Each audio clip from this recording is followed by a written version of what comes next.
Good morning friends. तो ऐसा है, हम लोग फ्री कंसेंट वाला चैप्टर देख रहे थे। थोड़ा जल्दी से रिवाइज कर लेते हैं, बहुत जल्दी जल्दी क्विक रिवीजन कर लेते हैं और उसके बाद हम आगे की चर्चा चालू करेंगे।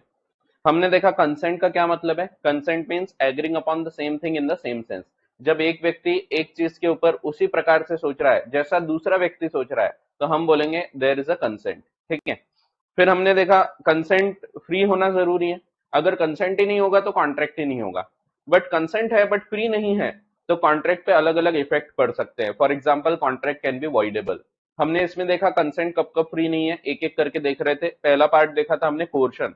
कोर्शन इज द कमिटिंग और threatening to commit any act forbidden by the Indian penal code और अनलॉफुल डिटेनिंग और threatening to detain the property, किसी की प्रॉपर्टी जब्त कर लेना to the prejudice of any person whatever with the intention of causing the other person to enter into an agreement।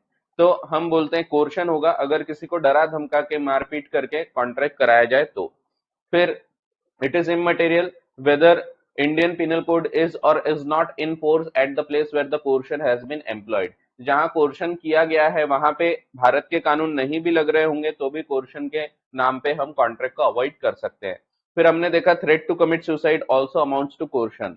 तो Amir Raju versus शेषम्मा का case law था। फिर हमने देखा कॉन्सिक्वेंसेस क्या होंगे, the contract will be voidable. इसके बाद हम अनड्यू इन्फ्लुएंस पे चले गए थे। अनड्यू इन्फ्लुएंस का मतलब है अनुचित प्रभाव डाला गया है। जब एक व्यक्ति दूसरे व्यक्ति पे हावी होके उससे कुछ कार्य करवा रहा है, यहाँ पे मारा पीटा नहीं जाता है बट इमोशनल ब्लैकमेल किया जाता है। यहाँ दो चीजों का होना अनिवार्य है। One person is in a position to dominate the will of another. एक व्यक्ति दूसरे व्यक्ति की इच्छाओं पे हावी हो सकता है and he uses such position to obtain an unfair advantage over the other. और वो ऐसा करके दूसरे व्यक्ति के ऊपर एक अनुचित फायदा उठा लेता है, तो हम बोलेंगे अंडी इन्फ्लुएंस हो गया। इसमें दो प्रकार के केसेस आते हैं, एक है प्रिजम्पशन वाले केसेस, दूसरे हैं नो प्रिजम्पशन वाले केसेस। प्रिजम्पशन वाले केसेस में हमने देखा था when there is a real और apparent authority, when there is a fiduciary relationship, when the mental capacity is challenged और when the transaction appears to be unconscionable on the face of it. फिर दूसरा जो equal status की parties है वहां पे there is no presumption. दोनों case में हमने बर्डन ऑफ प्रूफ की बात किए थे। जब प्रिजम्पशन वाले केस है, जब एक व्यक्ति दूसरे व्यक्ति की इच्छाओं पे हावी हो रहा है ये देख के ही पता लगता है, तो ऐसे केस में जैसे ही जो छोटा व्यक्ति है, वीकर पार्टी है, वो कोर्ट जाएगी, court will presume there is an undue influence. फिर जो स्ट्रॉन्गर पार्टी है उसको प्रूव करना पड़ेगा अनड्यू इन्फ्लुएंस नहीं था। ठीक है। और दूसरे जो इक्वल स्टेटस की पार्टीज है उसमें जो व्यक्ति कोर्ट जाएगा उसको प्रूव करना पड़ेगा कि इसमें अनड्यू इन्फ्लुएंस है। ठीक है। तो ये हमने देखा था। पर्दानशी वुमेन देखा था जिसको समाज में उठना बैठना आना जाना मना है। अनड्यू इन्फ्लुएंस में क्या हो सकता है, कॉन्ट्रैक्ट कैन बी अवॉइडेड, पहली चीज। दूसरी चीज, इसको मॉडिफाइड फॉर्म में चालू रखा जा सकता है। कोर्ट को लगता है कि इसकी टर्म्स को फेयर कर दिया जाए और फिर चालू रखा जाए तो किया जा सकता है। फिर हमने मिस रिप्रेजेंटेशन के ऊपर चर्चा किए थे जो कि पूरी नहीं हुई थी, थोड़ी बहुत चर्चा हमने चालू किए थे, बट पूरी डिटेल में आज अपन इसके ऊपर चर्चा करेंगे। और हम आज फ्रॉड भी करेंगे। तो फ्रॉड करेंगे मीन्स तो फ्रॉड नहीं करेंगे, फ्रॉड के बारे में सीखेंगे। ठीक है। तो मिस रिप्रेजेंटेशन समझाने के लिए मैंने रिप्रेजेंटेशन का एग्जांपल लिया था पहले। तो जैसे मैं ये मोबाइल को बेच रहा हूं, मैं इसको अगर सेल करने को निकाल रहा हूं तो मैं क्या करूंगा, मैं इसकी चीजें बताऊंगा, इसके फैक्ट्स बताऊंगा, इसमें क्या चीजें हैं क्या नहीं है, क्या क्या उसके सिस्टम में चलता है, उसके मेमोरी कितनी है, उसमें रैम कितना है, उसमें कैमरा कितना है, ये सब चीजें मैं आपको बताऊंगा। इसमें एक आध चीज में मैं गलती से गलत जानकारी दे देता हूं आपको, that is called as misrepresentation. तो जब गलती से मिस्टेक हो जाएगी तो हम बोलेंगे it is a case of miss representation. इसमें हम अलग अलग प्रकार से देख रहे थे। वैसे मैंने आपको बताया था for the purpose of exam आपको इसको तीन प्रकार से डिवाइड करने की कोई आवश्यकता नहीं है। ठीक है। तो सिर्फ हम समझने के लिए कानून में क्या बताया उसको अपन देख रहे हैं। सबसे पहले इसमें था अनवारंटेड असर्शन, जहां पे हम बिना जांच पड़ताल किए, कुछ भी चेक नहीं किया है बट हमने बता दिया कि हाँ ऐसा है। जैसे कि आपने मेरे से पूछा सर गाड़ी कितना एवरेज देती है, मैंने बिना जांच पड़ताल किए बोल दिया 20 किलोमीटर पर लीटर। यहाँ पे मैं झूठ नहीं बोल रहा, मेरे को खुद को लग रहा है कि हाँ ये इतना एवरेज देती है। बाद में पता लगेगा वो 8 किलोमीटर का ही एवरेज दे रही है, तो आप इस पर्टिकुलर कॉन्ट्रैक्ट को कैंसिल कर सकते हैं। It is a case of miss representation, it is not a case of fraud, क्योंकि यहाँ पे मेरा इंटेंशन किसी को धोखा देने का नहीं था। So it is not a case of fraud, it is a case of misrepresentation. Intention was not to deceive the other party. दूसरा हमने देखा था ब्रीच ऑफ ड्यूटी। कुछ कुछ केसेस में ऐसा होता है कि मेरी ड्यूटी होती है कि मैंने सब चीजें प्रॉपरली बताना चाहिए। अगर मैं गलती से वो बताना भूल जाता हूँ या गलती से कोई पर्टिकुलर चीज स्किप हो जाती है, मिस्टेक हो जाती है, तो ऐसे केस में इसको ब्रीच ऑफ ड्यूटी में कवर किया जाता है। जैसे मैं लोन लेने गया था, बैंक ने मेरे को फॉर्म दिया, फॉर्म भर के देना था। फॉर्म भरते टाइम उसमें स्टॉक बताना था कि आपके पास कितना स्टॉक है, आपके दुकान में कितने गुड्स रखे हुए हैं। मैं अपने ऑफिस के लड़के को, दुकान के लड़के को बोलता हूँ, जा छोटू गोडाउन में कितने गुड्स है गिन के आ जा। वो गिन के आता है और बोलता है 2 करोड़ का माल गोडाउन में रखा है। एक्चुअल फैक्ट ये था कि 2 करोड़ का माल था ही नहीं, 1 करोड़ का माल ऑलरेडी बेच दिए थे। तो मेरे गुड्स सिर्फ 1 करोड़ के थे, बाकी के जो 1 करोड़ है वो किसी और को देने का था। बट यहाँ गलती से मैंने 2 करोड़ लिख दिया। अब मैं अगर ज्यादा स्टॉक बताऊंगा तो मेरे को ज्यादा लोन दे देगी बैंक, तो यहाँ पे मेरे को फायदा हो गया है। तो यहाँ पे bank can cancel the contract, repudiate the contract, जब बैंक को पता लगेगा तब। दूसरा एग्जांपल इंश्योरेंस का बताया था। इंश्योरेंस में जब आप इंश्योरेंस की पॉलिसी भरते हैं तो उसमें आपको बताना पड़ता है कोई बीमारी तो नहीं है। तो उसमें चेक बॉक्स रहते हैं बहुत सारे, आप टिक करते जाते हैं कि नहीं है, नहीं है, नहीं है। अब मैं भी सब जगह टिक कर रहा था कि अपन तो एकदम फिट है, अपने को कोई प्रॉब्लम तो है नहीं। मैं सब जगह क्रॉस करते जा रहा था, हार्ट अटैक नहीं आया, हार्ट डिसीज नहीं है, ब्रेन ट्यूमर नहीं है, फिर बीपी की प्रॉब्लम नहीं है। अब मैंने ध्यान से देखा नहीं, मेरे को बीपी की प्रॉब्लम है, बट मैं बाकी सब चीजें क्रॉस करते जा रहा था। तो यहाँ पे गलती से मैंने वहां पे भी क्रॉस कर दिया, वहां पे जबकि मेरे को राइट करना था। ठीक है, इन एग्जाम्पल्स का वास्तविकता से कोई संबंध नहीं है। तो अगर ऐसी कोई गलती होती है जहां पे मैंने बीपी की प्रॉब्लम होने के बावजूद वहां पे क्रॉस कर दिया हूं, तो मैं धोखा देना चाहता था क्या? आंसर इज नो, मैं धोखा नहीं देना चाहता था, बट गलती से मैंने वहां पे क्रॉस कर दिया। ऐसे केसेस में it is a case of miss representation. यहाँ पे भी insurance company can cancel the contract. एक एग्जाम्पल और दिया था आपको। एक्स एक पर्टिकुलर जमीन बेच रहा है वाई को। वो वाई को बताता है कि ये जो जगह है इसके ऊपर किराएदार है, ये सब किराएदार किराया देते हैं रेगुलरली। अब किराएदार ने बोल के रखा था मिस्टर एक्स को कि साहब हम ये छोड़ के जाने वाले हैं, 1 महीने में हम खाली कर देंगे आपकी जगह। अब एक्स का क्या काम था? एक्स ने इन्फॉर्म करना चाहिए वाई को, क्योंकि हो सकता है वाई यही सोच रहा होगा यार किराएदार है, किराया तो आते रहेगा, उससे अपन जो भी पैसा है घर खर्च निकाल लेंगे या लोन वगैरह रीपे करेंगे। तो हो सकता है वाई ने ये देखते हुए खरीदा होगा कि यार इस पे तो किराएदार है। बट अब यहाँ पे एक्स ने बताया नहीं, गलती से भूल गया, निग्लिजेंटली।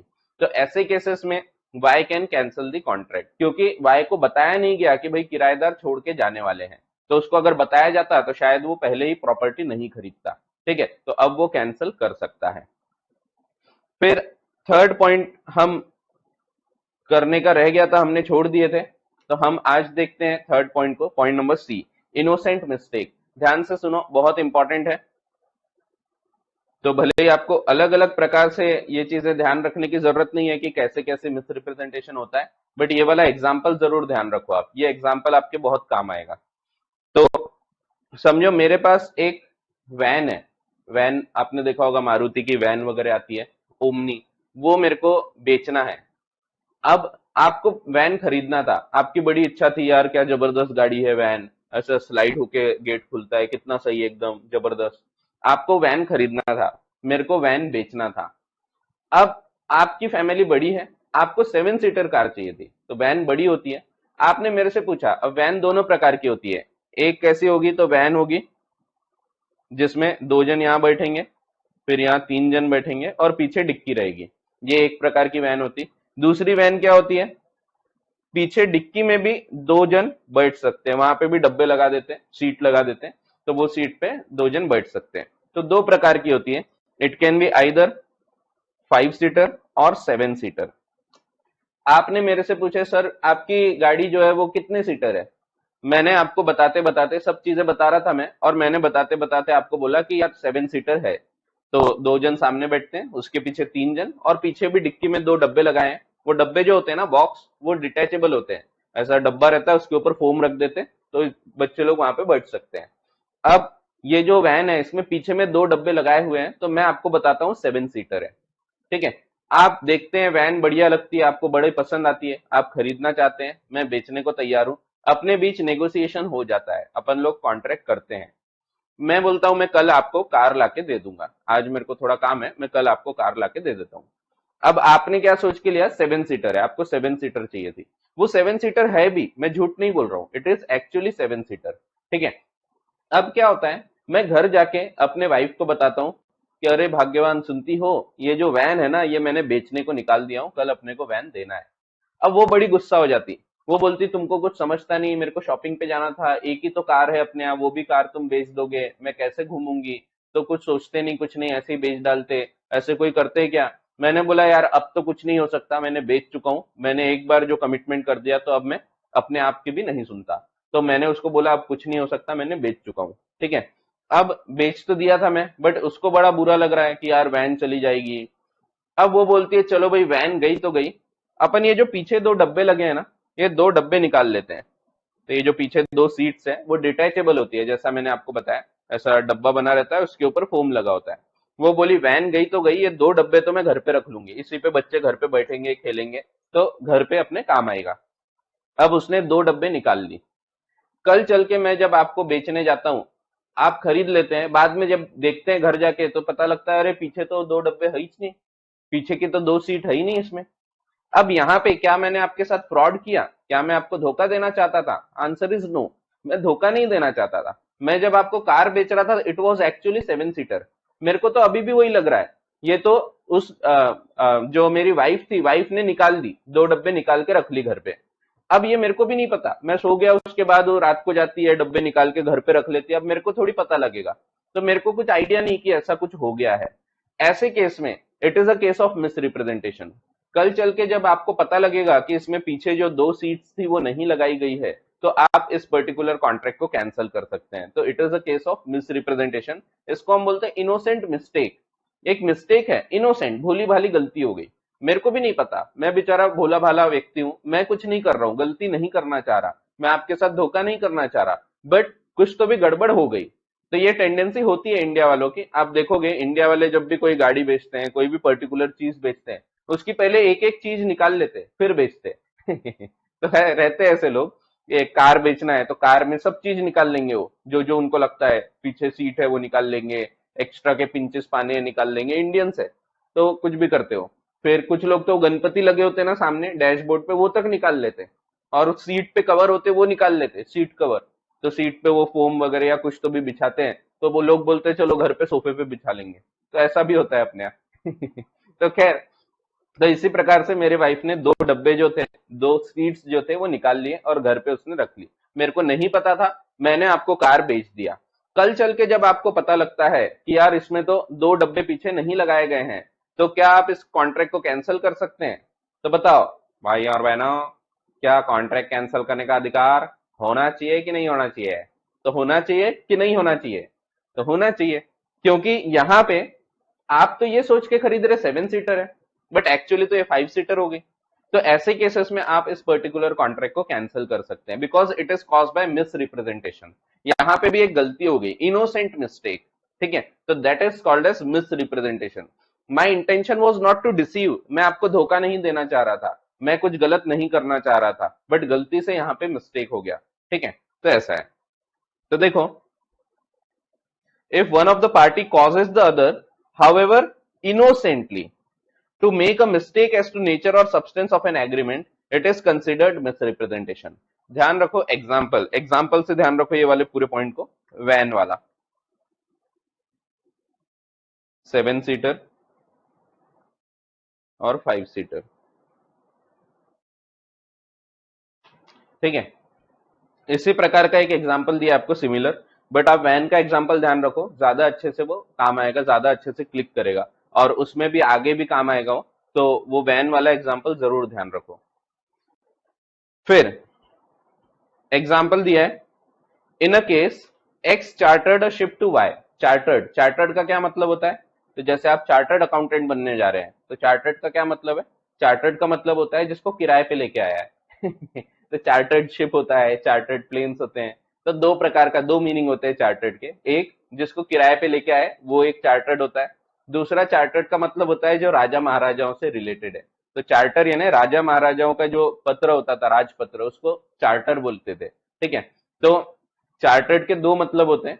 हम जो चार्टर्ड अकाउंटेंट है ना, हम किराए पे वाले नहीं है। हम जो है चार्टर्ड अकाउंटेंट, ये राजा महाराजाओं से रिलेटेड होते थे। तो उनके जो मुनीम जी, उनके जो अकाउंटेंट्स लोग, तो वो चार्टर्ड अकाउंटेंट होते थे, ठीक है।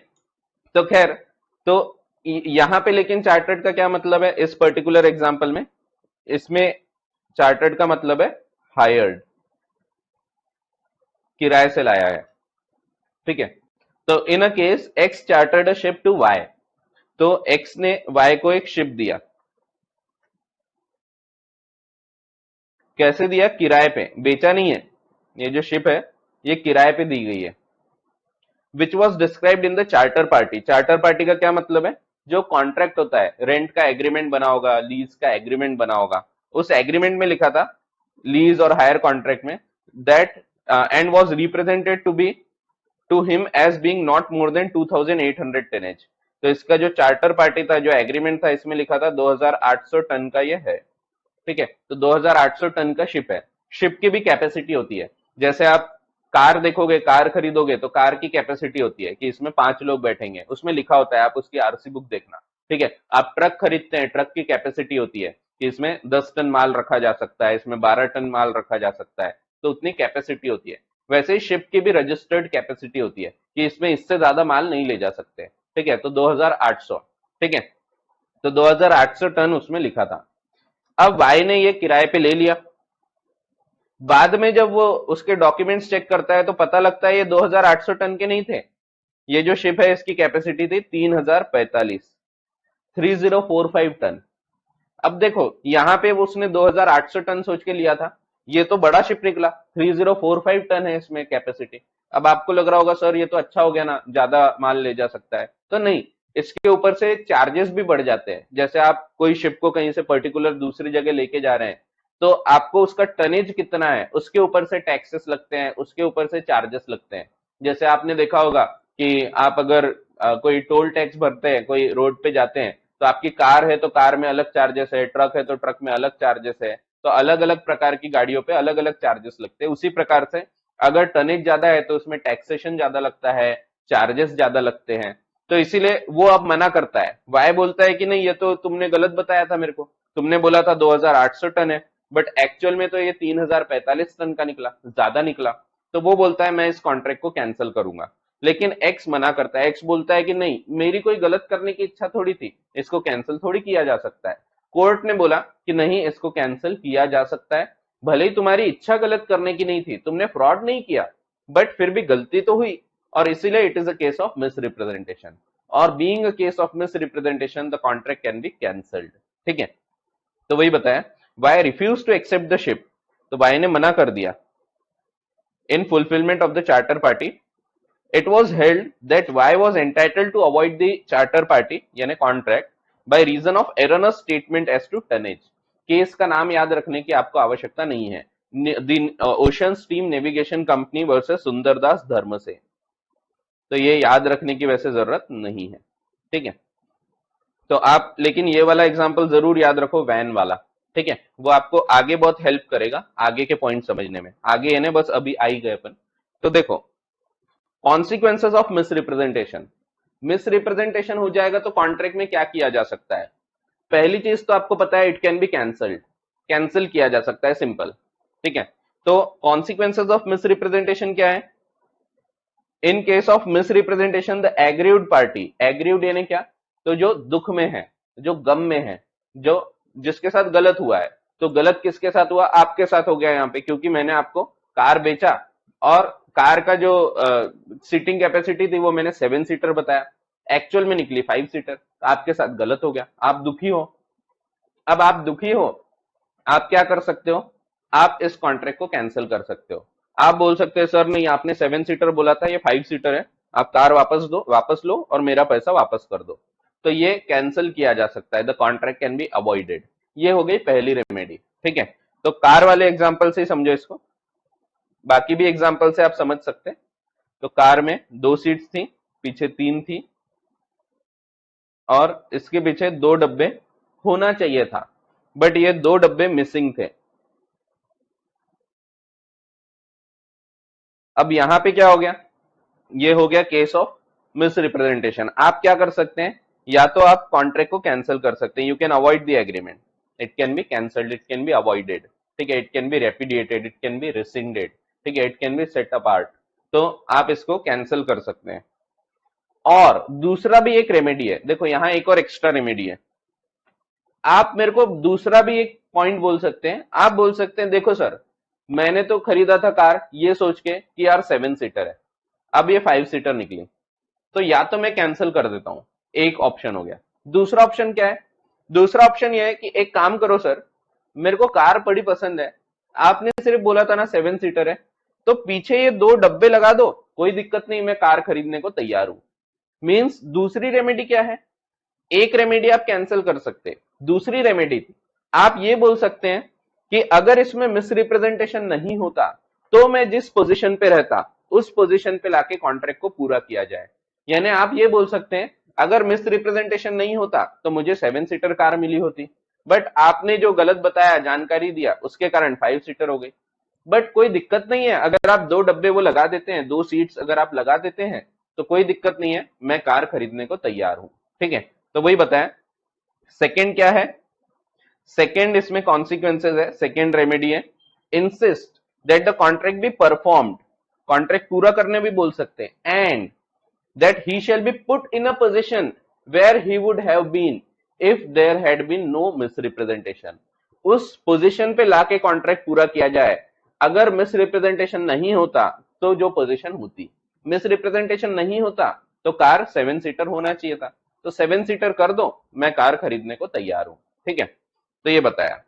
Insist that the contract can be performed and that he shall be put in a position in which he would have been if the representation made had been true। ठीक है, अब थोड़ा सा और आगे यही एग्जाम्पल को कंटिन्यू करेंगे अपन, कार वाला एग्जाम्पल। सेम एग्जाम्पल में, एक सेकेंड,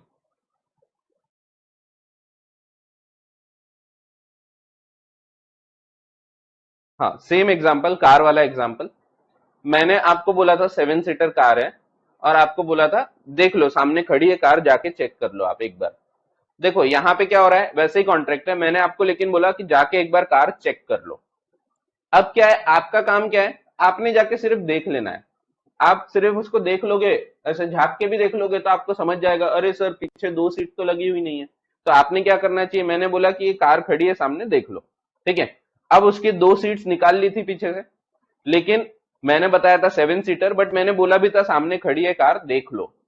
आपका क्या काम है, कोई भी एक रीजनेबल व्यक्ति क्या करेगा, जिसको भी कार खरीदना है वो जाके देखेगा कि भाई कैसी कार है, सही में है क्या, इसमें 7 सीट्स वगैरह, ये सब चेक करेगा। कुछ आपको इस पे जांच पड़ताल करना है क्या, कुछ आपको इसमें टेस्टिंग वगैरह करना है क्या? तो नहीं, कोई चला वाला के नहीं देखना है, सिर्फ जाके ऐसे झांक के देख लो तो आपको समझ जाएंगे अरे इसमें तो 2 सीट्स कम लगी है। तो आपका क्या काम है, जब मैंने बोला हूं कार खड़ी है जाके देख लो, तो आपने देखना चाहिए। आपने नहीं देखे, आपने बोले अरे सर जाने दो ना, क्या देखना है, लाओ पैसे लो, कार की चाबी दे दो। अब यहां पे देखो, मैंने आपको एक अपॉर्चुनिटी दिया था कि जाके सिर्फ देख लो, अगर देख लेते आप तो आपको समझ जाता इसमें तो गड़बड़ है, लेकिन आपने उतना भी नहीं किया तो आपको कोई रेमेडी नहीं मिलेगी, कानून फिर आपकी सहायता नहीं करेगा। ठीक है, तो अगर एक ऑर्डिनरी डिलीजेंस से, साधारण प्रकार से जांच पड़ताल करके, कुछ टेस्टिंग वगैरह नहीं करना है, चला वाला के नहीं देखना है, सिर्फ जाके ऐसा देख लेते आप तो आपको समझ जाता कि इसमें तो मिसरिप्रेजेंटेशन है। बट आपने नहीं देखा, कोई भी व्यक्ति तो देखा ही होता, आपने क्यों नहीं देखा? अगर आपने नहीं देखा है तो ऐसे केस में कोर्ट आपकी सहायता नहीं करेगा, ना आप कॉन्ट्रैक्ट कैंसिल कर सकोगे, ना आप 2 डब्बे लगा के गाड़ी वापस मांग सकोगे। ठीक है, तो ये आगे जो दिया हुआ है, but if the party whose consent was caused by misrepresentation had means of discovering the truth, तो had means of discovering the truth, यानी आप जान सकते थे कि सच्चाई क्या है, with ordinary diligence. Ordinary diligence से कुछ आपको टेस्टिंग वगैरह नहीं करना है, साधारण प्रकार से जांच पड़ताल करके आप ये जान सकते थे कि कार में कितनी सीट्स है, कार में कुछ कमी तो नहीं है, मिस रिप्रेजेंटेशन वगैरह, ये आप देख सकते थे, लेकिन आपने नहीं किया, तो ऐसे केस में ही हैज नो रेमेडी। ठीक है, तो यहां पे कोई सहायता नहीं की जाएगी, he has no remedy. Ordinary diligence का क्या मतलब है वो भी समझाया है। Ordinary diligence means such diligence as a reasonably prudent man would consider necessary. Reasonably prudent man, कोई भी एक साधारण सा व्यक्ति जाके देख लेगा, ठीक है, चेक कर लेगा। Having regard to the nature of the transaction, कोई जांच पड़ताल नहीं करना है, सिर्फ जाके देख लिया तो उसमें ही आपको समझ गया होता, लेकिन आपने वो भी नहीं किया तो कानून आपकी हेल्प नहीं करेगा, ठीक है। तो रेमेडी नहीं मिलेगी अगर आप साधारण प्रकार से जांच पड़ताल नहीं करते, ठीक है। एग्जाम्पल ध्यान रखो, कार सामने खड़ी है, मैंने बोला जाके देख लो, आपने नहीं देखा तो आप कुछ नहीं कर सकते, कॉन्ट्रैक्ट भी कैंसिल नहीं कर सकते और 2 सीट्स लगा के भी कार वापस नहीं मांग सकते, ठीक है। एक एग्जाम्पल दिया है आपको, वैसे कार वाला एग्जाम्पल बेस्ट है, बट एक और एग्जाम्पल दिया है, ये पढ़ लो। ये सेकेंड वाले पॉइंट पे है कि कॉन्ट्रैक्ट के क्या क्या किया जा सकता है। तो कॉन्ट्रैक्ट को आइदर कैंसिल किया जा सकता है या बोला जा सकता है कि अगर इसमें मिसरिप्रेजेंटेशन नहीं होता तो मैं जिस पोजीशन पे होता उस पोजीशन पे लाके कॉन्ट्रैक्ट को पूरा किया जाए, ठीक है। एक एग्जाम्पल लेते हैं। ए अपनी एक प्रॉपर्टी बेच रहा था मिस्टर बी को, तो एक पर्टिकुलर प्रॉपर्टी बेच रहा था ये मिस्टर बी को। मिस्टर बी खरीदने को तैयार था, वो पैसा वगैरह देने को तैयार था। ए क्या बताता है बी को? ए उसको बताता है कि ये जो प्रॉपर्टी है ये फ्री फ्रॉम इनकम्ब्रेंसेस है। फ्री फ्रॉम इनकम्ब्रेंसेस का क्या मतलब है? इसमें कोई लोन वगैरह नहीं है, कोई चार्ज नहीं है, किसी का अधिकार नहीं है। जनरली क्या होता है, जब अपन प्रॉपर्टी खरीदते हैं, अगर इस पे हमने लोन लिया है बैंक से, अगर इस पे हमने लोन लिया है बैंक से, तो बैंक क्या करता है, एक सेकेंड, हाँ, तो ऐसा है, एक बार फिर से बता रहा हूं क्या देख रहे थे हम। तो मिस्टर ए क्या करता है, मिस्टर बी को एक प्रॉपर्टी बेचने को देता है, बेचने को निकालता है। मिस्टर बी खरीदने को तैयार है। ए इन्फॉर्म करता है कि इस प्रॉपर्टी पे किसी का अधिकार नहीं है। क्या होता है, बैंक क्या करता है जनरली, जब बैंक किसी व्यक्ति को लोन देता है तो बैंक क्या करता है, बैंक उसके ऊपर पर्टिकुलर एक मॉर्गेज कर लेता है।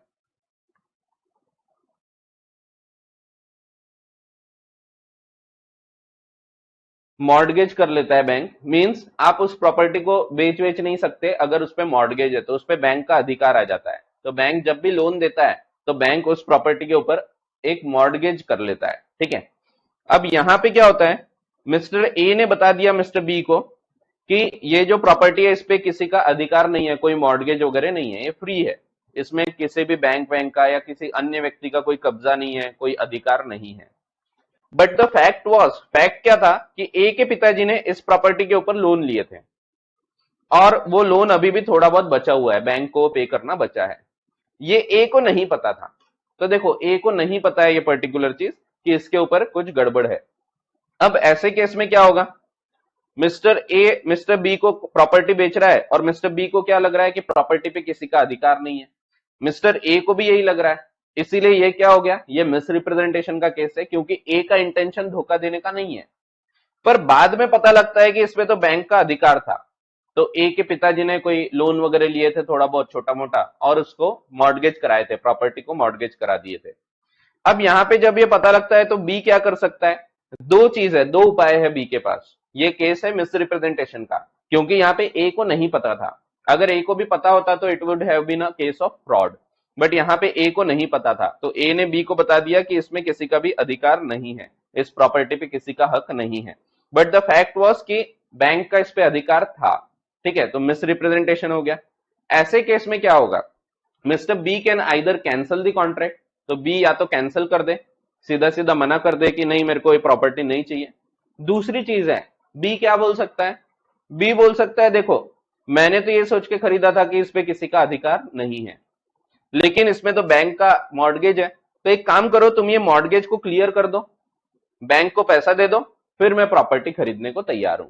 यानी बी क्या बोल रहा है, बी बोल रहा है मेरे को इस पोजीशन पे लाके कॉन्ट्रैक्ट पूरा करके दो जिस पोजीशन पे मैं होता अगर इसमें मिसरिप्रेजेंटेशन नहीं होता। मींस अगर मिसरिप्रेजेंटेशन नहीं रहता तो इसको विदाउट एनी मॉर्गेज प्रॉपर्टी मिलना चाहिए था। तो बी सीधा सीधा वही बोल रहा है कि तुम जाओ एक काम करो, इसको पैसा दे दो, पैसा पे कर दोगे, मॉर्गेज क्लियर हो जाएगा, मॉर्गेज क्लियर हो जाएगा तो मैं खरीद लूंगा, ठीक है। तो दूसरा ऑप्शन भी एक्सरसाइज कर सकता है, वही चीज यहाँ बताई गई है। A informs B that his estate यानी प्रॉपर्टी इज फ्री फ्रॉम एनकम्ब्रेंसेस। एनकम्ब्रेंस का मतलब है किसी और का अधिकार, ठीक है। तो कोई चार्ज वगैरह हो गया, अधिकार हो गया, जैसे बैंक का mortgage, that is an encumbrance. B there upon buys the estate, B ने खरीद लिया ये सोच के कि भाई कोई अधिकार तो है नहीं किसी का। In fact the estate is subject to mortgage, उसपे मॉर्गेज था बैंक का। Though unknown to A also, तो इंपॉर्टेंट चीज यही होती है मिस रिप्रेजेंटेशन में, दो अननोन टू ए ऑल्सो, ठीक है। ए को भी लग रहा है कि इस पे तो किसी का अधिकार नहीं है। बी में आइदर अवॉइड द कॉन्ट्रैक्ट, वो या तो कैंसिल कर दे, और दूसरी चीज ही में insist on its being carried out, वो बोल सकता है पूरा करो लेकिन मॉर्गेज डेट को खत्म करो, जो डेट है उसके ऊपर उसको खत्म करो पहले। तो on its being carried out and the mortgage debt be redeemed, ठीक है। तो मॉर्गेज डेट को रिडीम कर लो बोलता है वो, यानी पैसा दे दो बैंक को, मैं खरीदने को तैयार हूं, ठीक है। तो ऐसा है। अब अगर मिस रिप्रेजेंटेशन वाले पॉइंट में कोई आपके डाउट्स होंगे तो आप पूछ सकते हैं, फिर हम फ्रॉड के ऊपर चर्चा चालू करेंगे। तो अभी इसके ऊपर कोई भी डाउट है तो आप बता सकते हैं एक बार। कोई डाउट, कोई शक, कोई सवाल, कोई शंका, कोई क्वेश्चन, कोई क्वेरी? कोई डाउट नहीं? अभी तक जितना भी अपन ने इस चैप्टर में देखा, कोई भी डाउट हो तो आप पूछ सकते हैं। धीरे से अपनी क्लास कंक्लूड होने वाली है, आपको पता ही होगा कि आपकी जो बैच है ये कंक्लूड हो जाएगी और फिर बाद में चालू होगी। तो आप इसको शिफ्ट कर सकते हैं इधर इन जून बैच, या फिर आप अगले बार जब चालू होगा तब आप इसको कंटिन्यू कर सकते हैं, ठीक है। तो आपकी ये पर्टिकुलर बैच बंद होने वाली है, आपको पता होगा। बंद होने वाली है ना, ऐसा नहीं कि हम नहीं पढ़ाएंगे, बंद होने वाली है ना, जैसा आपको शुरुआत में ही बताया गया था कि आपको 11th 12th के साथ है ना ये, तो 11th 12th के साथ वाली जो बैच है उसमें थोड़ा पार्ट पहले पढ़ाते हैं, फिर गैप रहता है, फिर बाद में पढ़ाते हैं। तो उस हिसाब से आपको बाद में फिर से बताया जाएगा। तो ये 15th वगैरह तक के चलेगी, ऐसा कुछ तो भी है, तो आपको बताया जाएगा, पूरा इन्फॉर्म किया जाएगा तो कब तक के कंप्लीट होना है। और वो भी उसमें भी जैसे अपने को एक आध छोटा सा टॉपिक छूट रहा है तो अपन उसको छोड़ेंगे नहीं, अपन ये चैप्टर को पूरा कंप्लीट कर ही लेंगे। तो संडे वगैरह को एक आध क्लास लेके अपन इस चैप्टर को कंक्लूड कर लेंगे, ठीक है। चलो, तो कोई डाउट तो दिख नहीं रहा है, कोई सवाल वगैरह आए नहीं आपके? आगे बढ़ते हैं, हम फ्रॉड के ऊपर अब चर्चा करेंगे। हाँ बोलो। वो कॉन्सिक्वेंसेस ऑफ मिसप्रेजेंटेशन का सेकंड पॉइंट वो शिप वाले एग्जांपल पे नहीं लगेगा ना? नहीं, हर जगह नहीं लग सकता, वो शिप वाले एग्जाम्पल में उसको कुछ नहीं कर सकते ना, उसका टनेज कम थोड़ी कर सकते, ठीक है, तो वहां नहीं लगेगा, ठीक है। तो अच्छा क्वेश्चन है इनका। इनका बोलना है कि ये कहाँ बोला जा सकता है, इसीलिए मैंने कार का एग्जाम्पल उठाया था, इसीलिए मैंने यहाँ पे भी वैन का एग्जाम्पल ध्यान रखो बोला।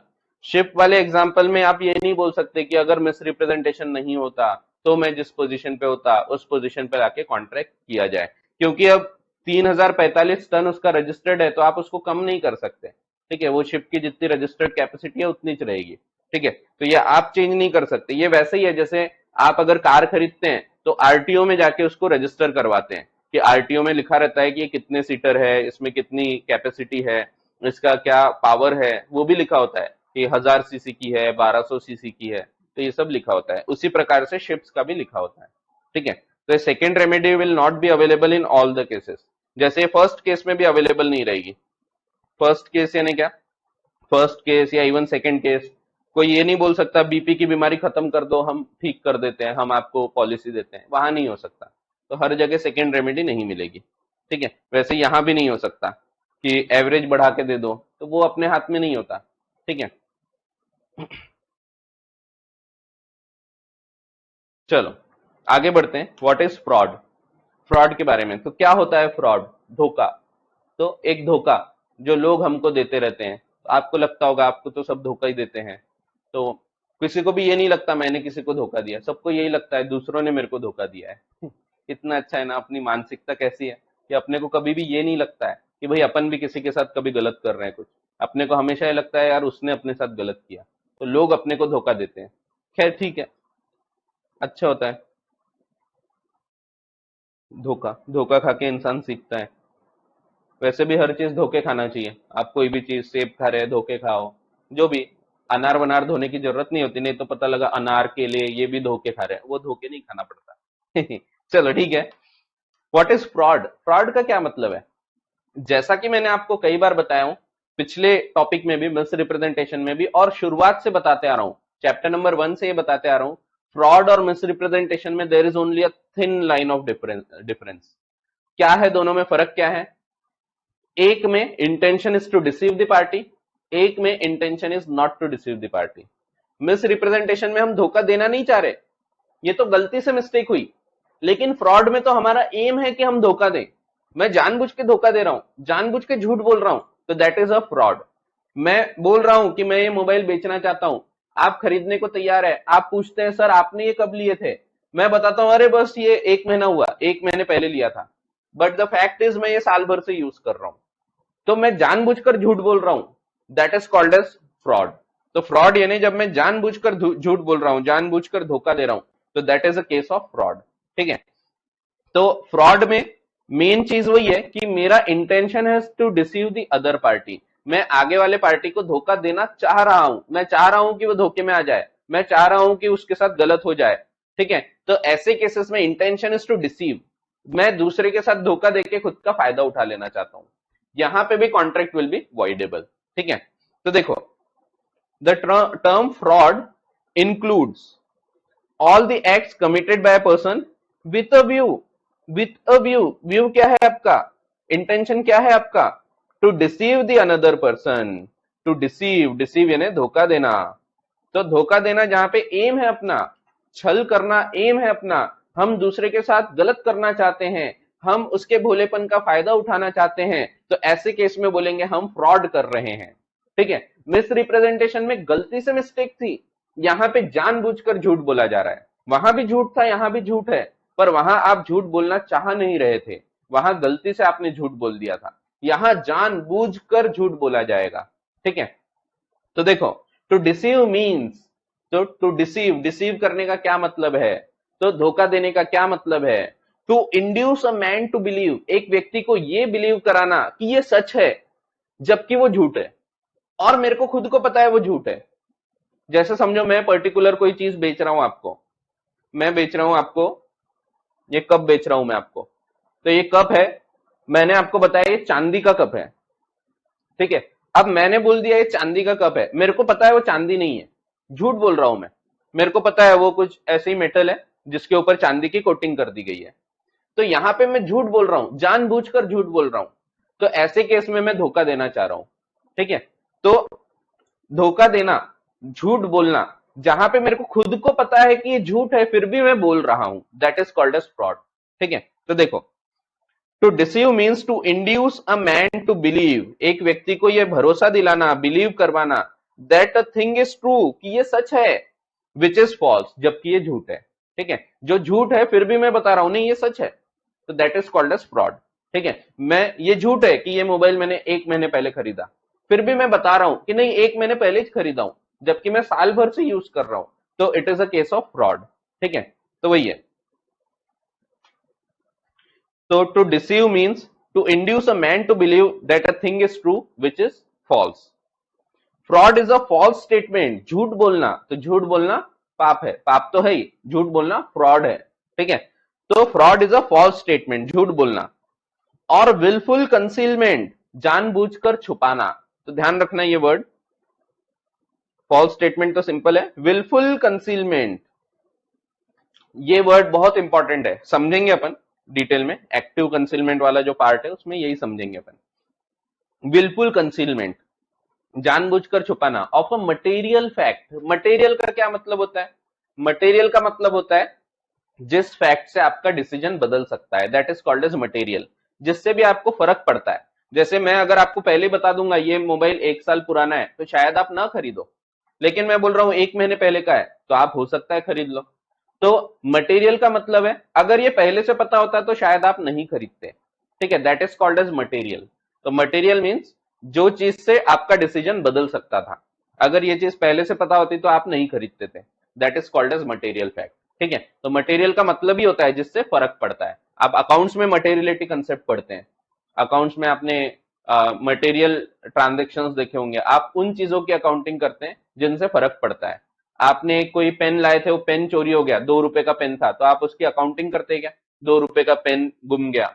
लेकिन आपका एक पर्टिकुलर एसेट था, वो एसेट गुम गया, एसेट चोरी हो गया, डिस्ट्रॉय हो गया, मोबाइल चोरी हो गया, डिस्ट्रॉय हो गया, अकाउंटिंग करते हैं।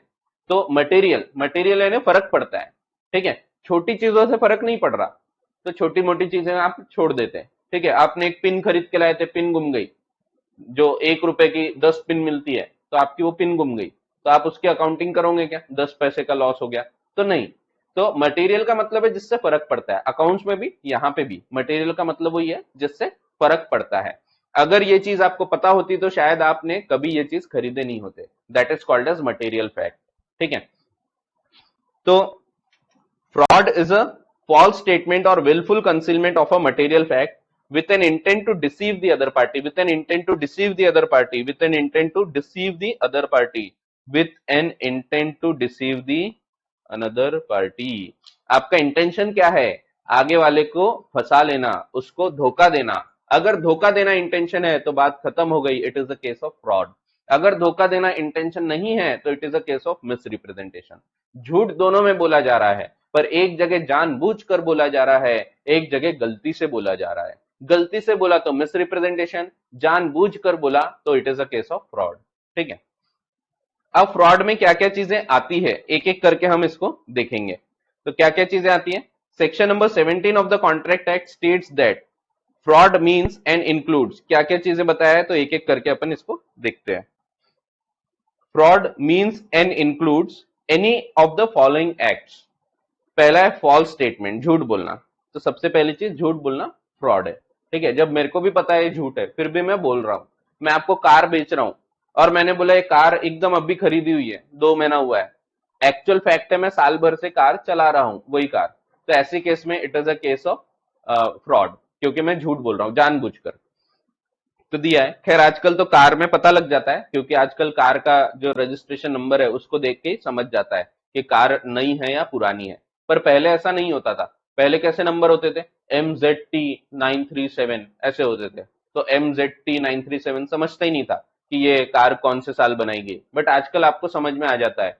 MH31, फिर BUXZ, तो उससे समझ जाता है कि कौन सी सीरीज की कार है, ठीक है। आजकल तो ऐप भी है, तो ऐप में अगर आप नंबर डालो तो आपको पता लग जाता है कि कार कब बनाई गई थी, ठीक है। तो फिर भी एग्जांपल्स है। फॉल्स स्टेटमेंट का क्या मतलब है? The suggestion as to a fact of that which is not true.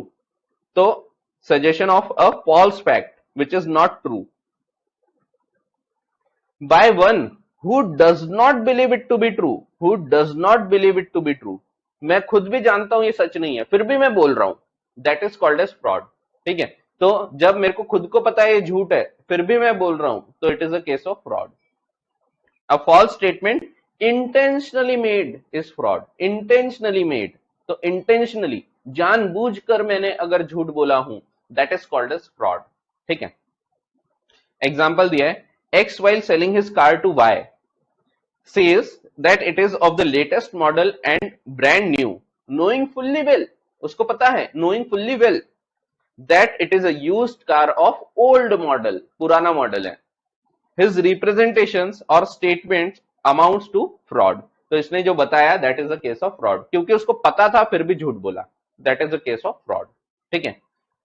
अगला पॉइंट बहुत इंपॉर्टेंट, अति इंपॉर्टेंट, गलती से भी मिस मत करो। Active concealment. रिकॉर्डिंग चालू रखा था मैंने, बट टेक्निकल एरर्स आई और वो रिकॉर्डिंग के कारण आ रही है काफी बार, इसीलिए मैंने रिकॉर्डिंग बंद किया हूं। तो एक्टिव कंसीलमेंट ध्यान देके सुनो, क्योंकि रिकॉर्डिंग फिर से अवेलेबल नहीं है। एक्टिव कंसीलमेंट ये फ्रॉड होता है। एक्टिव कंसीलमेंट यानी कुछ चीज छुपाना, ये फ्रॉड है। एक्टिव कंसीलमेंट मीन्स कुछ चीज छुपाना। कुछ चीज नहीं बताना फ्रॉड नहीं है। देखो कितना गहरा है। कुछ चीज छुपाना फ्रॉड है, कुछ चीज नहीं बताना फ्रॉड नहीं है।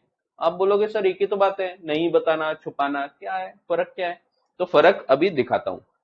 तो ध्यान रखो, कुछ चीज नहीं बताना फ्रॉड नहीं होता, पर कुछ चीज छुपाना फ्रॉड होता है। तो देखो बहुत बड़ा फर्क है। तो non disclosure is not fraud, mere non disclosure is no fraud. भले इससे भी आपको फर्क पड़ा होता, बट मैंने नहीं बताया, it is not fraud. But मैंने छुपाया, इट इज फ्रॉड। तो नहीं बताना और छुपाना दोनों में बहुत फर्क है, ठीक है। जैसे समझो अभी गणपति बप्पा का सीजन आने वाला है, आप जाओगे गणपति बप्पा खरीदने, समझो मैं गणपति बप्पा बेचता हूं, अपन सब काम करते हैं, अपन क्या सब काम आते हैं अपने को, तो गणपति बनाते हैं अपन, पेंट वेंट करते और बेच देते हैं। अब मेरे यहाँ पे बहुत सारे गणपति बप्पा रखे थे, एक गणपति बप्पा जो थे ना, उनकी जो सूंड थी वो क्रैक थी, क्रैक हो गई थी, वो मेरे को पता था वो टूट जाएगी। मैंने क्या किया, मैंने उसको निकाला, मैंने फेविक्विक डाला और उसको चिपका दिया और ऊपर से पेंट कर दिया। तो देखो मैंने क्या किया, सूंड टूटी हुई थी, मैंने फेविक्विक लेके लगाया, चिपकाया, पेंट किया। अब यहां पे मैंने उसको छुपाया। अब आप आते हैं, आपको मूर्ति बहुत पसंद आई, आप बोले अरे सर क्या मूर्ति है, मेरे को ये चाहिए।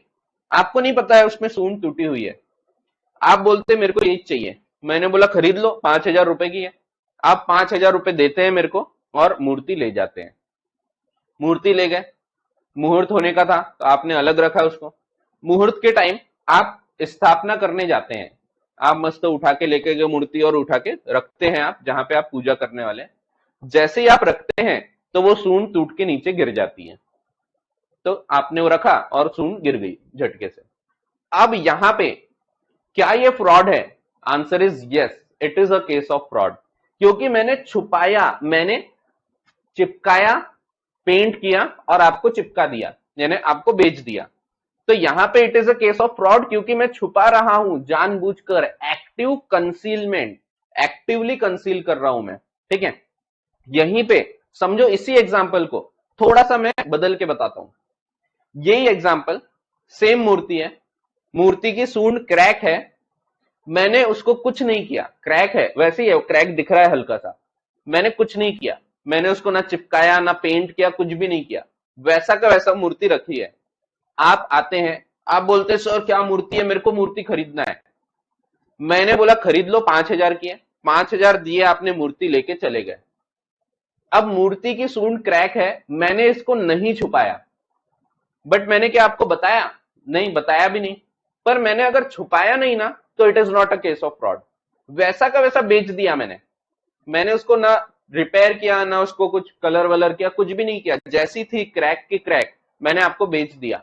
ये फ्रॉड नहीं है। तो देखो कितना डीप है। फ्रॉड यानी क्या है? एक्टिव कंसीलमेंट, जानबूझकर छुपाना फ्रॉड है, लेकिन मियर non disclosure is not fraud. तो सिर्फ नहीं बताना फ्रॉड नहीं है, पर कुछ चीज छुपाना फ्रॉड है। तो नहीं बताना यानी क्या? कि सूंड क्रैक है, मैंने नहीं बताया, कोई फ्रॉड नहीं। सूंड क्रैक है, मैंने रिपेयर किया और बेच दिया, तो it is a case of fraud, ठीक है। एक शर्ट है, शर्ट में छोटा सा यहाँ पे होल था, वैसी की वैसी शर्ट आपने खरीद ली, it is not fraud. Shirt में होल था, मैंने उसको रफू किया, उसको छुपाया, it is a case of fraud, ठीक है। तो फ्रॉड क्या है? Active concealment. Active concealment is fraud, mere non disclosure is not fraud. नहीं बताना फ्रॉड नहीं है, छुपाना फ्रॉड है, ठीक है। तो ये पॉइंट है, पॉइंट नंबर 2। अभी सवाल नहीं लूंगा, सवाल बाद में देखेंगे अपन, एक बार पहले मैं समझा देता हूं आपको पूरा, फिर एक साथ सब डाउट्स अपन उठाएंगे। तो active concealment, the active concealment of a fact by one having knowledge और बिलीफ ऑफ द फैक्ट, यानी मेरे को पता है फिर भी मैंने उसको जानबूझकर छुपाया। Mere non disclosure is not fraud, बहुत important, mere non disclosure is not fraud. नहीं बताना फ्रॉड नहीं होता, शांत रहना फ्रॉड नहीं होता, खामोश रहना फ्रॉड नहीं होता। when the party is not under any duty to disclose all facts, अगर आपको बताने की कोई जिम्मेदारी नहीं है, आप नहीं बताओगे, तो it is not a case of fraud. But active concealment is fraud, active concealment fraud हो गया, ठीक है। बहुत डिटेल में हम इसको पढ़ेंगे, ठीक है। अभी तो मैंने आपको बता दिया, वैसे काफी डिटेल में ही बताया हूं मैंने, लेकिन थोड़ा सा आगे चल के आपको एक टॉपिक दिखेगा, क्या शांत रहना फ्रॉड है। तो ये टॉपिक पढ़ेंगे अपन, क्या शांत रहना, कुछ ना कहना, कुछ नहीं बोलना, क्या ये फ्रॉड है? Answer is no. कुछ नहीं बताना फ्रॉड नहीं होता, कुछ छुपाना फ्रॉड होता है। इस पे एक गाना भी था, खामोशियां क्या फ्रॉड है? तो फ्रॉड नहीं है, देखेंगे अपन डिटेल में देखेंगे। चलो, तो ध्यान दो, active concealment is fraud but non disclosure is not fraud.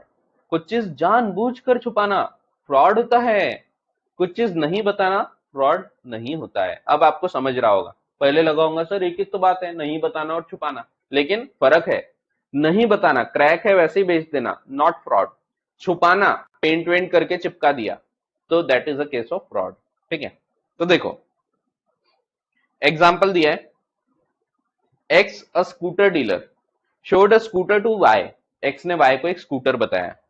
X knew that its handle and body are cracked. उसकी जो हैंडल है और बॉडी है वो क्रैक है। Which he has repaired in such a way. Which he has repaired in such a way. उसने उसको इस प्रकार से रिपेयर किया है as to defy detection, ताकि वो डिटेक्ट ना हो पाए, as to defy detection. The defect was subsequently discovered by Y. इसको बाद में Y ने जान लिया, देख लिया। Hence he refused to buy the scooter. Here the contract could be avoided. Contract could be avoided by Y as his consent was obtained by fraud. So it is a case of fraud. ठीक है, तो यहाँ fraud क्यों हो गया? क्योंकि उसने छुपाया, वहां लिखा है specifically, he has repaired it in a such a way so as to defy the detection, ताकि वो पता ना लगे, इसीलिए उसने पेंट वेंट कर दिया। तो ऐसे केस में it is a case of fraud. अगर वो ऐसा नहीं करता, ऐसा पेंट वेंट नहीं करता, वैसे ही क्रैक बेच देता, तो क्या फ्रॉड होता? Answer is no. Crack scooter बेच देता तो फ्रॉड नहीं होता, पर उसने छुपाया ना, तो फ्रॉड हो गया। ठीक है, तो ऐसा है। Third point, intentional non performance. कई बार ऐसा होता है कि हम ऐसा कोई कॉन्ट्रैक्ट करते हैं जहां पे किसी का इंटेंशन परफॉर्म करने का है ही नहीं, वो पैसा लेके भाग जाना चाहते हैं। जैसे कि लक्ष्मी चिट फंड की दाम दुप्पट योजना। तो आप पैसा लाओ, 21 दिन में पैसा डबल। याद होगा आपको, फिर हेरा फेरी, याद है आपको, फिर हेरा फेरी। वो अपना अक्षय कुमार जाता है, पैसा डबल करने की स्कीम में पैसा डालने जाता है, बिपाशा बासु रहती है, वो बोलता है कि आप ऐसे कैसे 21 दिन में पैसा डबल कर देते हैं। वो बोलते हैं देखिए जी, हमारी कंपनी जहां इन्वेस्ट करती है वो हमको 7 दिन में पैसा डबल कर देते हैं, और इसीलिए हम आपको 21 दिन में डबल कर देते हैं। तो ये डबल वबल कुछ नहीं होता, ये सिर्फ गायब हो जाते हैं, पैसा लेके गायब हो जाते हैं। इंटेंशन क्या है? Intention is not to perform, perform करना उनका इंटेंशन ही नहीं है। उनका इंटेंशन है लोग पैसा देंगे और अपन भाग जाएंगे। इंटेंशनल नॉन परफॉर्मेंस, तो ये भी फ्रॉड है। ठीक है, तो जब पेपर में ऐसा छपा कि आप 1 लाख रुपए जमा करो, आपको 6 महीने में डबल मिलेंगे, मैंने जाके उसमें पैसा जमा किया, कल चल के पता लगता है कंपनी भाग गई, ये हो गया फ्रॉड। ठीक है, it is also case of fraud. तो फ्रॉड इंटेंशनल नॉन परफॉर्मेंस, जब कॉन्ट्रैक्ट करते वक्त हमारा इंटेंशन ही नहीं है कि हम परफॉर्म करें, हम तो बस पैसा ऐड के भाग जाना चाहते हैं, तो ऐसे केस में it is again a fraudulent act. ठीक है, देखे होंगे आपने, मूवीज देखते कि नहीं? फिर हेरा फेरी तो देखे ही होंगे, तो हेरा फेरी, फिर हेरा फेरी अच्छी मूवीज है, तो देखना चाहिए। तो उसमें बस वही है कि चिल्ला चिल्ला के सबको स्कीम नहीं बताना। तो उसमें देखे थे आपने, ऐसा बोलता है चिल्ला चिल्ला के सबको स्कीम बता दे तो खैर देखना चाहिए, तो पिक्चर देखा करो अच्छी वाली। इंटेंशनल नॉन परफॉर्मेंस, जब इंटेंशन है पैसा लो और गायब हो जाओ। देखो यहाँ पे क्या होता है ना, शुरुआत में पैसा देते भी है डबल, जैसे उसने बोला कि 6 महीने में पैसा डबल, शुरुआत में देते हैं। क्यों देते हैं? क्योंकि कॉन्फिडेंस हो। शुरुआत में मैं 10,000 रुपए डालूंगा, वो 10,000 को डबल करके देंगे, फिर मैं और ज्यादा डालूंगा। जिस दिन मैंने 5 लाख 7 लाख रुपए डाल दिया, और ऐसे ही मैं और 10 लोगों को लेके आऊंगा, अरे वो डबल करके दे रहे हैं, मेरे को मिला है डबल, तो लोग और पैसा डालेंगे, और जिस दिन उनको ज्यादा पैसा मिलेगा वो उठ के भाग जाएंगे। तो शुरुआत में पैसा डबल करके देते भी हैं ये, ताकि लोगों का कॉन्फिडेंस हो। तो ऐसे झांसे में मत आओ। ठीक है, इसका एड भी आता है आपको, आप अगर DD1 देखते होंगे, नेशनल चैनल तो उसमें एड आता है, जागो ग्राहक जागो, तो इस प्रकार के फ्रॉड। ठीक है, आप जीतते हैं 5 लाख ग्रेट ब्रिटेन पाउंड, बस डिटेल भेज दो, फिर डिटेल भेज दोगे तो आपको पैसे मिलेंगे, ऐसे मेल आते हैं। तो ये क्या है? ये भी है फ्रॉड। तो सावधान, ऐसे फ्रॉड से बच के रहें। ठीक है, ऐसा ऐड आता है टीवी में, मैं नहीं बता रहा, एक बाबा जी होते हैं, वो बोलते हैं अरे बेटा मेरे को लॉटरी लगी है, वो मेरे को इतना इतना पैसा देने वाले हैं। तो उसको फिर समझाया जाता है कि ये सब फ्रॉड होता है। ठीक है, ऐसे ही होता है, फार्म हाउस बेचते हैं लोग। फार्म हाउस है, फार्म हाउस में वो बोलेंगे कि ये फार्म हाउस है, पीछे में नदी बहती है, बहुत बढ़िया फार्म है, जब आप वहां जाके देखोगे ना, कोई फार्म हाउस नहीं होता, एक छोटा सा झोपड़ा बना रहेगा और बोलेंगे अरे नदी कहाँ है रे, वो बोलेंगे अरे वो साहब वो बारिश के मौसम में ये पीछे पानी बहता है वो नदी है। तो नाला बहता है उसको नदी बोलते हैं लोग। तो ये भी होता है। टीक वुड प्लांटेशन की स्कीम होती है कि आप हमको पैसा दो, हम आपके पैसे से झाड़ उगाएंगे, वो झाड़ जब बड़े हो जाएंगे उसको काटेंगे, उसको बेचेंगे, बेच के जो पैसा होगा आपको वापस मिलेगा। तो 5 साल में आपको 3 गुना 4 गुना पैसा मिल जाएगा। ये क्या है? ये भी फ्रॉड है, टीक वुड प्लांटेशन स्कीम। ठीक है। तो इस प्रकार से होती है दाम दुप्पट योजना, पैसा डबल होता है, मनी डबलिंग स्कीम। तो ये सब क्या है? ये सब फ्रॉड है। एक इसमें कोई क्रिकेटर का भी एक आता था बीच में, एक एड आता था DD1 पे, जिसमें वो क्रिकेटर उतरते हैं, वो बोलते हैं अरे कितना सही, 2 महीने में पैसा डबल। तो बोलते हैं अरे तू कभी 10 बॉल में सेंचुरी मार सकता है क्या? तो नहीं मार सकता, बस ये वैसे ही है, झांसा देना है। तो ऐसी चीजों से बच के रहो। ते फ्रॉड है। Intentional non performance, a promise made without any intention of performing it. और एक एग्जांपल दिया है, आप दूसरा भी याद रख सकते हैं, मनी डबल डबलिंग स्कीम, दाम दुप्पट योजना। तो दूसरा एग्जांपल दिया है, purchase of goods without any intention for of paying for them, यानी आपने गुड्स खरीदा बट आप उसके बदले पैसा पे नहीं करना चाहते। आखिरी पॉइंट है डिसेप्शन, आखिरी तो नहीं, सेकंड लास्ट है।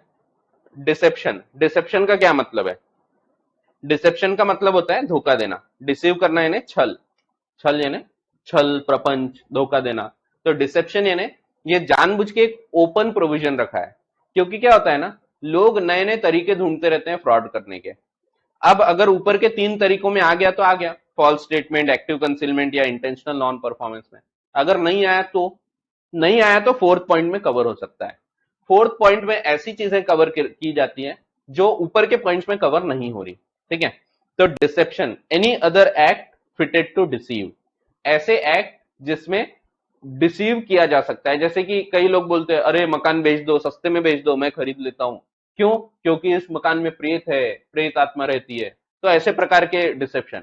अब ये ऊपर वाले किसी भी पॉइंट में कवर नहीं हो रहा, तो क्या इसमें बच जाएगा इंसान? तो नहीं बचेगा, ये फोर्थ पॉइंट में कवर हो जाएगा, any other act fitted to deceive. क्योंकि लोग डिसीव करने के, धोखा देने के नए नए तरीके ढूंढते ही रहते हैं, और इसीलिए ऐसा कोई तरीका जिससे आगे वाले को धोखा दिया जा सकता है बट वो ऊपर के 3 पॉइंट में कवर नहीं हुआ, तो that will be covered in point number 4, deception. ठीक है। Any other act fitted to deceive, कोई अन्य एक्ट। फॉर एग्जाम्पल, तो मकान में भूत है, गोस्ट इन बंगलो या होम हाउस, तो ये बोल के लोग खरीद लेते हैं, सस्ते में खरीदवा लेते हैं। तो ऐसा किया जाता है, आपने देखा होगा मूवीज वगैरह में बताते हैं ये सब चीजें। ठीक है। और एक एग्जांपल दिया आपको, X with an intention to deceive Y makes a false statement. तो एक्स वाई को झूठ बोलता है to him that the sales from a shop are to the tune of 2000 rupees per day. वो बोलता है रोज का अपना 2000 रुपए का गल्ला है। ठीक है, रोज अपन 2000 रुपए की बिक्री करते हैं। Although x is aware that the amount that they amount only 1000 rupees per day, जबकि उसको पता है कि 1000 रुपए का ही गल्ला है, लेकिन वो आगे वाले को धोखा दे रहा है कि नहीं नहीं 2000 का गल्ला है, मस्त बिजनेस है अपना, खरीद ले। तो वो खरीदवाता है, जबरदस्ती बिकवा देता है। Y is induce to buy the shop, उसने दुकान खरीद लिया ये सोच के कि अरे 2000 रुपए की रोज की आवक है, गल्ला है। Here the statement of X amounts to fraud. ठीक है। तो ऐसा है। आखिरी पॉइंट, फ्रॉडुलेंट एक्ट और ओमिशन। फ्रॉडुलेंट एक्ट और ओमिशन का क्या मतलब होता है? तो फ्रॉडुलेंट एक्ट और ओमिशन का मतलब है कोई ना कोई कानून में बोला है ये फ्रॉड है, तो इट विल बी फ्रॉड। ठीक है। फिर भले ही वो इंटेंशन कुछ भी रहा हो, इंटेंशन किसी को धोखा देने का ना रहा हो, तो भी it will be considered as fraud. ठीक है। तो फ्रॉडुलेंट एक्ट और ओमिशन ऐसी चीजें जिसमें कानून बोलता है, कोई ना कोई कानून बोलता है ये फ्रॉड है। जैसे कंपनीज एक्ट कई बार बोलता है आप प्रॉस्पेक्टस में कुछ गलत जानकारी दे देते हैं, आपका इंटेंशन धोखा देने का नहीं था बट आगे वाले धोखे में आ गए, it is a case of fraud. ठीक है। प्रॉस्पेक्टस, कंपनीज एक्ट जब आप पढ़ोगे उसमें पता लगेगा, प्रॉस्पेक्टस करके एक डॉक्यूमेंट होता है। ठीक है। तो अपन पढ़ेंगे आगे, थोड़ा बहुत इस साल भी पढ़ना है। वैसे मैंने आपको सेकेंड चैप्टर में प्रॉस्पेक्टस के बारे में बताया था। प्रॉस्पेक्टस यानी कंपनी एक डॉक्यूमेंट इशू करती है जिसमें से वो पैसा रेस करती है। याद है आपको इनविटेशन टू ऑफर वगैरह, वहां पे प्रोस्पेक्टस बताया था। तो प्रोस्पेक्टस एक डॉक्यूमेंट है जिससे पैसा रेस किया जाता है, उसमें अगर गलत जानकारी दे दिए तो it is a case of fraud. ठीक है, वो फ्रॉड में कवर होता है। वैसे ही आप अगर कोई प्रॉपर्टी बेच रहे हैं, प्रॉपर्टी में किसी ने कब्जा करके रखा है, समझो प्रॉपर्टी में बेच रहा हूं आपको, अब उस पे एक कोई गुंडा बैठा है, वो गुंडा छोड़ के जाता ही नहीं, तो यहां मेरी जिम्मेदारी होती है आपको ये बताना कि ये प्रॉपर्टी में बेच रहा हूं, इस पे वो गुंडे ने भाई ने कब्जा करके रखा है। अगर मैं नहीं बताऊंगा it is a case of fraud. यहां मैं गलती से भी भूल गया ना तो भी फ्रॉड हो जाता है। ठीक है, तो ये ध्यान रखो, अगर कानून बोल रहा है बताना है तो बताना ही है, फिर अगर गलती से भी भूल गए तो it will be a case of fraud. ठीक है, तो दिया है any such act or omission as the law specifically declares to be fraudulent. This clause refers to provision in certain laws which declare certain act or omission to be fraudulent. तो कोई ना कोई कानून में लिखा है कि ये फ्रॉड है, तो वो फ्रॉड में कवर होगा। जैसे एग्जांपल दिया है, thus under section 55 of transfer of property act, the seller of immovable property, अगर मैं मकान बेच रहा हूं, is bound to disclose to the buyer all material defects. उसमें डिफेक्ट है, लोगों ने किसी ने कब्जा करके बैठा है, तो ये मेरे को बताना पड़ता है कि कोई वहां पे गुंडा बैठ गया है, मेरे घर में घुस गया है, तो मेरे को बताना पड़ेगा। बिना बताए अगर मैं आपको बेच दूंगा तो it will be a case of fraud. Failure to do so amounts to fraud. In the insolvency legislation the fraudulent preference to creditors is not allowed. ये आपके फिलहाल काम का नहीं है। इंसॉल्वेंसी के जो कानून होते हैं उसमें फ्रॉड अगर हुआ है तो उसको अलाउ नहीं किया जाता, उसको प्रेफरेंस नहीं दिया जाता, तो ये आपके काम का नहीं है। नोट, नोट ध्यान रखो, नोट क्या बोल रहा है?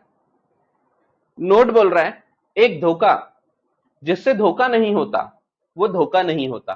तो देखो कितना गहरा है। तो सब गहरी गहरी बातें हैं ये फ्रॉड वाले टॉपिक में, बड़ा मजेदार टॉपिक है। A deceit which does not deceive is no fraud. A deceit एक धोखा, विच डज नॉट डिसीव जिससे धोखा नहीं हुआ, इज नो फ्रॉड तो धोखा नहीं हुआ। ठीक है, एग्जाम्पल देखो, जैसे कि मैं पेपर में ऐड पढ़ता हूं, पेपर में ऐड आया कि आप पैसा डालो हमारे यहां और 6 महीने में हम पैसा डबल करके दे देंगे। तो देखो उन्होंने धोखा देना चाहे, एक धोखा, मैंने पैसा नहीं डाला, मेरे को लगा यार ये कुछ गड़बड़ है, मैंने पैसा नहीं डाला, तो एक धोखा जिससे मैं धोखे में नहीं आया। तो क्या मैं कल चिल्लाऊंगा? क्या कल समझो कंपनी भाग गई तो मैं चिल्लाऊंगा कि अरे फ्रॉड हो गया मेरे साथ, फ्रॉड हो गया मेरे साथ? तो नहीं हुआ, मेरे साथ फ्रॉड ही नहीं हुआ। क्यों नहीं हुआ? क्योंकि वो धोखा देना चाहे लेकिन मैं धोखे में नहीं आया, तो मेरे साथ फ्रॉड नहीं हुआ। वही लिखा है, a deceit which does not deceive is no fraud. एक धोखा जिससे धोखा नहीं होता वो धोखा नहीं होता। ठीक है, हाँ कोई फंस जाएगा उसमें तो उसके साथ धोखा हुआ, बट मैं नहीं फंसा तो मेरे साथ धोखा नहीं हुआ। ठीक है, तो a deceit which does not deceive is no fraud. एक धोखा जिससे धोखा नहीं हुआ वो धोखा नहीं होता। ठीक है, this means that if a promise is not deceived, अगर मैं उसके चाल में फंसा नहीं और did not rely on the representation then there is no fraud. तो मैंने उसकी बात नहीं सुना, नहीं माना, मैंने पैसा डाला ही नहीं कंपनी में, तो यहां पे मेरे साथ फ्रॉड नहीं हुआ। Fraud must have been made with an intent to deceive. Fraud में इंटेंशन डिसीव करने का होना चाहिए, and must actually deceive, and must actually deceive the other party. Actual में डिसीव करना चाहिए, धोखा देना चाहिए। अगर एक्चुअल में धोखा नहीं हुआ तो धोखा नहीं है, फ्रॉड नहीं है। ठीक है, also the party subjected to fraud must have suffered some loss. ये भी है कि अगर मैंने पैसा डाला दाम दुप्पट योजना में, मेरे को 6 महीने में पैसे डबल मिल गए, तो क्या मेरे साथ फ्रॉड हुआ? Answer is no. मेरे साथ कोई लॉस नहीं हुआ तो कोई फ्रॉड नहीं हुआ। लॉस होना जरूरी है फ्रॉड में। ठीक है, ऐसा है। कॉन्सिक्वेंसेज ऑफ फ्रॉड, अब यहां तक कोई डाउट है तो पूछ लो, सिर्फ वो साइलेंट वाला एक पॉइंट छोड़ के, क्योंकि साइलेंट रहना फ्रॉडलेंट है या नहीं ये अपन पूरा डिटेल में अभी पढ़ने वाले हैं। ठीक है, इसके अलावा कोई डाउट है तो पूछ लो, फिर अपन कॉन्सिक्वेंसेस देखते हैं। दिशा का क्वेश्चन है, एक्टिव कंसीलमेंट में एक्स ने फ्रॉड किया, ये प्रूव करेंगे, वो खुद के डिफेंस में बोल सकता है कि मिस रिप्रेजेंटेशन है। हाँ, अब ये प्रूव करना पड़ेगा। अब जैसे इनका सवाल है कि सर कोई भी ये तो यही बोलेगा कि नहीं मेरा इंटेंशन रिसीव करने का नहीं था, तो इनका ये क्वेश्चन है। तो दिशा का बोलना है कि लोगों का इंटेंशन फ्रॉड करने का नहीं था, यही बोलेगा कोई भी। मैं भी यही बोलूंगा कि नहीं नहीं, मेरा इंटेंशन धोखा देने का नहीं था। तो क्या यहां मैं बच जाऊंगा? तो आंसर इज, मेरे को प्रूव करना पड़ेगा कि नहीं नहीं, ये मैं धोखा नहीं देना चाहता था। देखो पूरे प्रूफ है, सिर्फ बोलने से नहीं होता कि मैं धोखा नहीं देना चाहता था, मेरे को प्रूव करना पड़ेगा कि धोखा नहीं देना चाहता था। देखो धोखा देता तो मैं ऐसा करता नहीं करता। तो अल्टीमेटली प्रूव तो करना पड़ेगा, बट ये प्रूव कैसे होगा उसके बारे में हम चर्चा नहीं करेंगे, क्योंकि मैंने जैसा कि आपको पहले चैप्टर में बताया था, हम क्वेश्चन ऑफ लॉ पे सवाल करेंगे, क्वेश्चन ऑफ फैक्ट पे हम चर्चा नहीं करेंगे।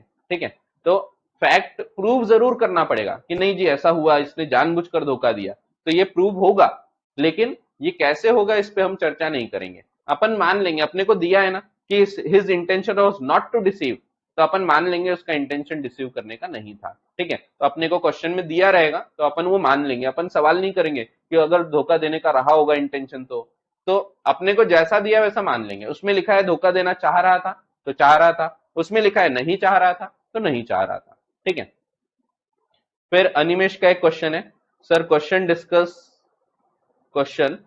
The essentials of undue influence as per Indian Contract Act, what to write in answer. तो अनिमेश, मैं आपसे एक रिक्वेस्ट करूंगा, आप आंसर्स लिख के बताओ। आप पूछते तो जरूर हैं कि क्या लिखेंगे कैसे लिखेंगे, बट आप लिख के बताओ। आप लिखोगे तो आपको खुद को समझ में आएगा। तो अनड्यू इन्फ्लुएंस में एसेंशियल एलिमेंट क्या है? मैंने आपको बोला था दो चीजों की आवश्यकता होती है, power to dominate the will of another, और दूसरा अनफेयर एडवांटेज। ठीक है, तो आप लिख के बताओ। जब तक आप लिखोगे नहीं और दिखाओगे नहीं मेरे को, तब तक के डाउट्स आते ही रहेंगे।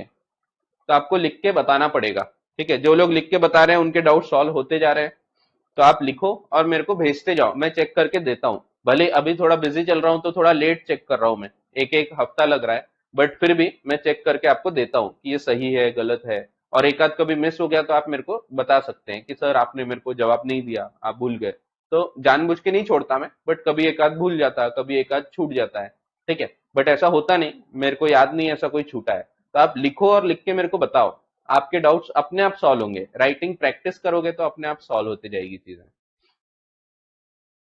फिर आगे कॉन्सिक्वेंसेस ऑफ फ्रॉड, बस इतना पढ़ते हैं, और साइलेंस फ्रॉडलेंट होता कि नहीं ये अपन अगले इसमें देखेंगे। दिशा का एक क्वेश्चन और है, एक्टिव कंसीलमेंट में वाई को पता ही नहीं चला कि स्कूटर का हैंडल और बॉडी पार्ट में प्रॉब्लम हुई है, ये पता ही नहीं चला बिकॉज एक्स ने अच्छे से रिपेयर किया था, तो यहाँ पे फ्रॉड नहीं होगा। फ्रॉड तो है, देखो फ्रॉड नहीं होगा ऐसा नहीं बोल सकते आप। तो ये वैसे ही है कि जैसा मैंने आपको बोला कि मैंने 4 लोगों को कत्ल करके गाड़ दिया, किसी को पता नहीं चला, तो क्या मैं बहुत अच्छा काम कर रहा हूं? तो नहीं, वो गलत तो है ही। पता नहीं चला वो अलग बात हो जाती है। ठीक है, but it is a case of fraud.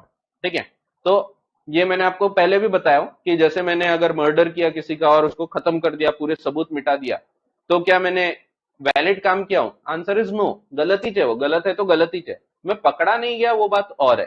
ठीक है, इन एग्जाम्पल्स का वास्तविकता से कोई संबंध नहीं है, मैंने किसी का खून नहीं किया। आप बोलोगे सर हर खूनी यही बोलता है मैंने खून नहीं किया। तो खैर ठीक है, तो ऐसा है। चलो, consequences of fraud, a party who has been induced to enter into agreement by fraud has the following remedies। क्या क्या रेमेडीज है उसके पास, क्या क्या उपाय है उसके पास? पहले 2 उपाय वही है जो मिसरिप्रेजेंटेशन में थे। पहला कि मैं कॉन्ट्रैक्ट कैंसिल कर सकता हूं, यहां भी कॉन्ट्रैक्ट कैंसिल कर सकेंगे कि धोखा हो गया मेरे साथ, कॉन्ट्रैक्ट कैंसिल करो। दूसरा, आप बोल सकते हैं अगर इसमें फ्रॉड नहीं होता तो मैं जिस पोजीशन पे रहता उस पोजीशन पे लाके कॉन्ट्रैक्ट को पूरा किया जाए। ठीक है, तो सेकेंड रेमेडी है, he can insist that the contract shall be performed and that he shall be put in a position in which he would have been if the representation made had been true। बिल्कुल same जैसा misrepresentation में 2 point थे, वो 2 point यहां भी है। ठीक है, the aggrieved party, extra remedy है, कैन sue फॉर डैमेजेस। अगर मैं जानबूझकर झूठ बोल रहा हूं तो एक एक्स्ट्रा रेमेडी मिलती है, आप डैमेजेस क्लेम कर सकते हैं। डैमेजेस यानी नुकसान की भरपाई करवा सकते हैं। ठीक है, तो रेस्टिट्यूशन और डैमेजेस का फर्क मैंने आपको फर्स्ट चैप्टर में समझा दिया था। जो पैसा दिया वो वापस मिलना, दैट इज रेस्टिट्यूशन। बट तेरे कारण नुकसान हो गया यार मेरा, तो डैमेजेस भी रिकवर किए जा सकते हैं। ठीक है, तो तूने झूठ बोला इसलिए नुकसान हो गया, that is called as damages. ठीक है, तो नुकसान की भरपाई करना। तो थर्ड रेमेडीज में aggrieved party can sue for damages, aggrieved यानी जिसके साथ गलत हुआ है, he can even sue for damages, तो ये एडिशनल है, डैमेजेस यानी कंपेंसेशन, लॉस की भरपाई करना, तो लिख के रख लो लगे तो, डिटेल में पढ़ेंगे आगे, बट नुकसान की भरपाई करना।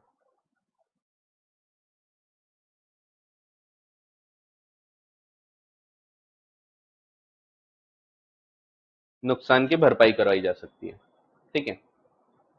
हाँ, अब कोई क्वेश्चन है तो पूछ लो, अगर कोई क्वेश्चन नहीं होगा तो आज की कक्षा को हम यहीं पे विराम देंगे।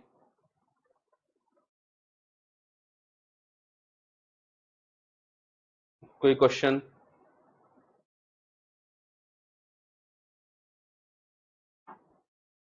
कोई सवाल नहीं? चलो ठीक है, कोई क्वेश्चन होगा तो अगली क्लास में भी अपन देख लेंगे, अभी अपन इस क्लास को यहीं पे कंक्लूड करते हैं। चलिए, थैंक यू।